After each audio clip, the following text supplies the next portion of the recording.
Hey everyone, Leadspeed here. Missed me? I have no clue. I cannot read your mind, as per usual. Anyways, this is a UU match I had against, ancientdragon14. As you can see, I don't have a layout for this because I have been struggling just to narrate a battle, and you know what? I'm just gonna get this up and going because after this battle, I'm probably gonna be working on my sub-special. I got a team building video that I guess I can put up in the meanwhile as well, so look forward to that. Now, looking at his team, it looks pretty solid. He has a Celebi there, obviously, but this was before he went OU, so this is, you know, it's an older match in comparison to when he moved up, so let's just get into it, alright? He's going to lead with Frostlass, and I'm going to lead with Rotom, which is arguably my best lead for this against this team. But I know he's going to want to preserve his Frostlass for later, so I'm going to make the first turn prediction, I guess, or I don't know. Like, I was watching that guide on Project Mosh Pit, and apparently you're not supposed to be predicting too much. Maybe I'm not predicting, maybe I'm just expecting specific stuff, like the obvious switches and all that other stuff, but he's going to bring it slower on the Volt Switch, and I'm going to go to Azelf and take him out with U-Turn, and if he switched out, I get a free switch into my Rotom again. So, yeah, this team partially is about doing that, playing mind games with the opponent, because sometimes they might stay in and just pointlessly die because they think I'm going to Volt Switch or something. I don't know.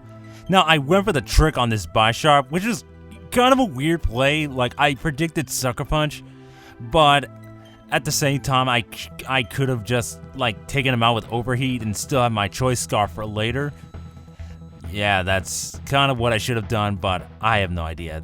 I guess what I would have done is switched out, but I didn't, so that didn't work in my favor at all. But yeah, I got the Life Orb, so meaning that when I go for the Volt Switch, I'm not going to be able to switch out into anything, which kind of sucks, but he did his job well, so I'm going to bring in Registeel knowing that Rotom's probably choice 2, so why not get the rocks up? And then he's going to bring in Azelf, who's also going to set up Stealth Rocks, and I personally don't care about Stealth Rocks coming from his side of the field because I only have one thing weak to it, and it's already gone, so yeah.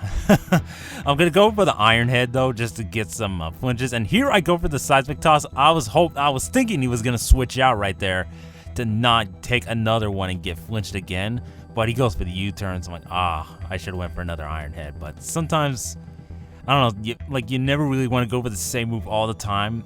Like, sometimes you want to switch up moves, but sometimes they're smart enough to see that. But, anyways, he's going to bring in Celebi, and he's going to go for the Hidden Power Fire, which doesn't do anything, really. But, yeah, it's like kind of telling me it's like a, well, I want to say it's like a bulky variant, but you're going to kind of, well, like, I'll show you what I mean.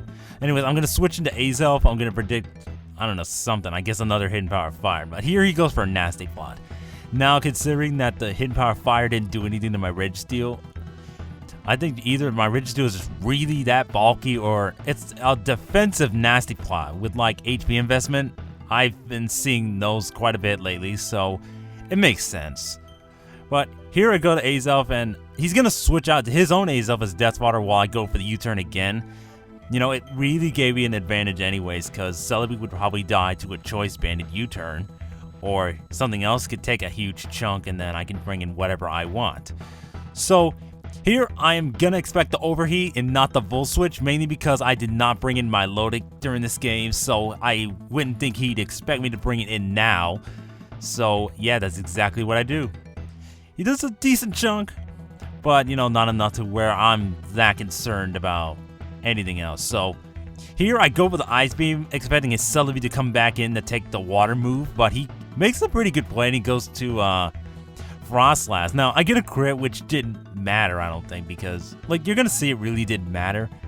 I'm just assuming he brought in, you know, Frostlass just to get those spikes up, and that's pretty much what he's going to get to do. So I could switch out right here, but man, I'd rather just try to stay in and get extra lefties recovery, because if he's not going to attack, I can just get health back every turn.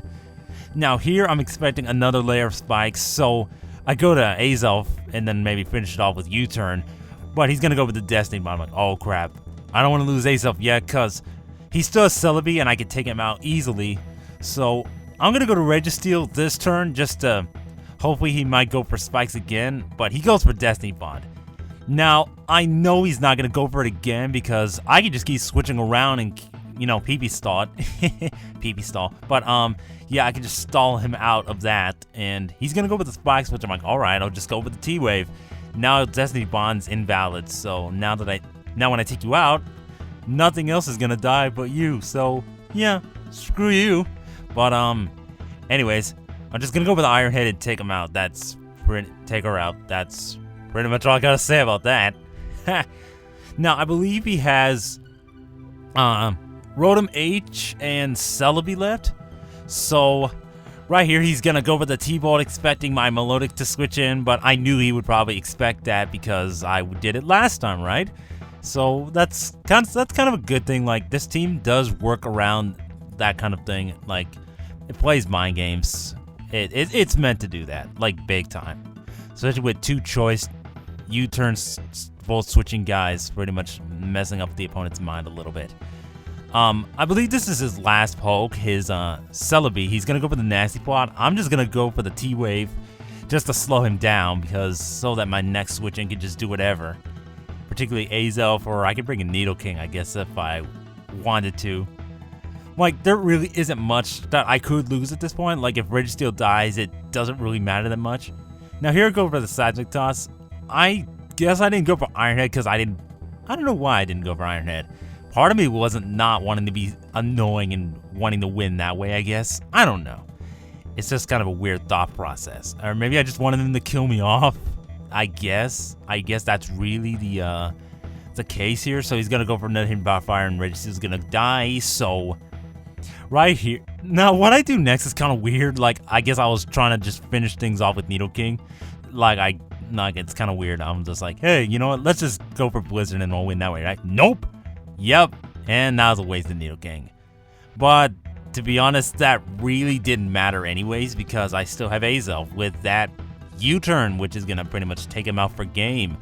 So, if you guys like this really strange game, like, I say strange just because of, I don't know, like, I have no layout. I stupidly go to Nidoking for no reason whatsoever. I mean, I could have just went to Azelf and won the game there without losing Nidoking. But, you know, I wanted to try to see if I could kill him off with Blizzard and win the game that way. But, yeah, if you guys enjoyed this game, leave a thumbs up, I guess, if you want. I have no idea.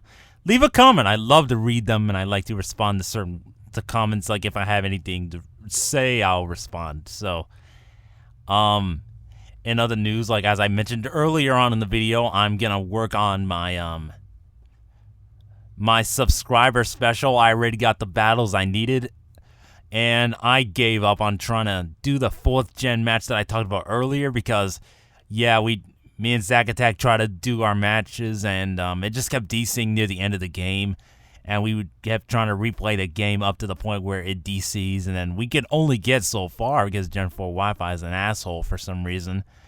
But,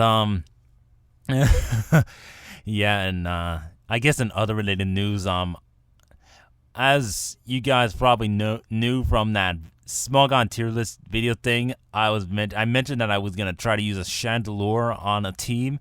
So yeah, I'm trying to work on a UU team, but the only problem is I don't know if it's gonna be as good as this one because, like, this team has really done good. Like, I know people are probably gonna complain that I'm using a Rotom H and Azelf and a Roserade.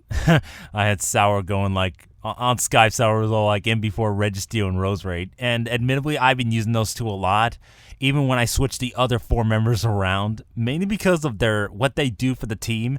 Stealth Rock and Spikes, they do an excellent job in that, and then the other 4 just do whatever they do. Nidoking's like the mixed Hone Claw Sweeper, Azelf's Choice Band U-turn, and you know, I have Bulky Milotic just to take physical hits or special hits, I guess. And then Rotom H for excellent scouting and maybe crippling other walls. So, yeah, this team, I really like this team. Like, I really think about how Horrid actually was, because, to be honest, I like these Pokemon. So, it's kind of a bonus. I don't just I don't know, like, I'm reaching the point where random teams for UU won't work, especially if, like, my opponents are going to be pretty serious with their teams as well. So I may as well just bring my A game because, you know, I'll have fun with that because, I mean, despite really, like, how crazy serious these games can be, I still try to have fun, you know, try to make the most out of my team, and that's why I kind of use it a lot because, you know, you may as well use some of your best and your favorites as well. And yeah, I'm not using Shaman, but you know, that's for something else, I guess. Anyways, there went me rambling again for like the bajillionth time in a row. I will see you guys for maybe the team building video, like how I built this team right here. Since people probably already know what the movesets are, I guess maybe people would want to know how I thought about putting it together. So yeah, look forward to that, and I'll be working on my 3K subscriber special. Now, depending when it goes up, it may be like 3.5K or like 3K 500 or like 4K. I have no idea. But yeah, I'll see you guys around later.